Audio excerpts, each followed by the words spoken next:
అందరికీ నమస్కారం. నా పేరు డాక్టర్ లక్ష్మీ లాలిత్య మన్నవ. సంతాన సాఫల్యత స్పెషలిస్ట్, అశ్విని హాస్పిటల్, ఎల్లారెడ్డిపేటలో పనిచేస్తున్నాను.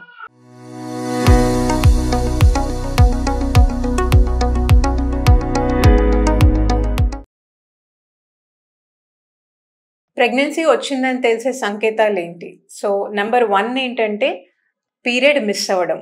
అంటే ప్రతి నెల రెగ్యులర్‌గా నెలసరిలు వచ్చే వాళ్ళకి నెలసరి ఎప్పుడైనా మిస్ అయితే ఆ నెలలో ఒక 10 రోజులు వెయిట్ చేసి యూరిన్ ప్రెగ్నెన్సీ టెస్ట్ అనేది చేసుకోవాలి. రెండోది, ప్రెగ్నెన్సీ నెలసరి మిస్ అయిన తర్వాత కొంచెం కొంచెంగా స్పాటింగ్ గానీ, బ్లీడింగ్ గానీ అవుతున్నా కూడా మీరు ఒకసారి ప్రెగ్నెన్సీ టెస్ట్ అనేది చేసుకోవాల్సిన అవసరం ఉంటుంది.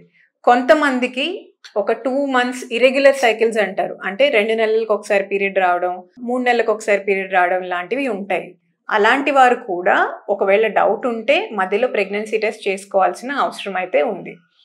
అండ్ ఇంకొకటి, కొన్నిసార్లు ఇలా 2-3 నెలలకి పీరియడ్స్ వచ్చేవాళ్ళు కి ఇంకా అదర్ సిమ్టమ్స్ ఏం రావచ్చు అంటే కొద్దిగా కళ్ళు తిరగడం లాంటివి, నీరసంగా అనిపించటం, వాంతులు మొదలవడం ఇలాంటివి కూడా వచ్చే అవకాశాలు ఉంటాయి.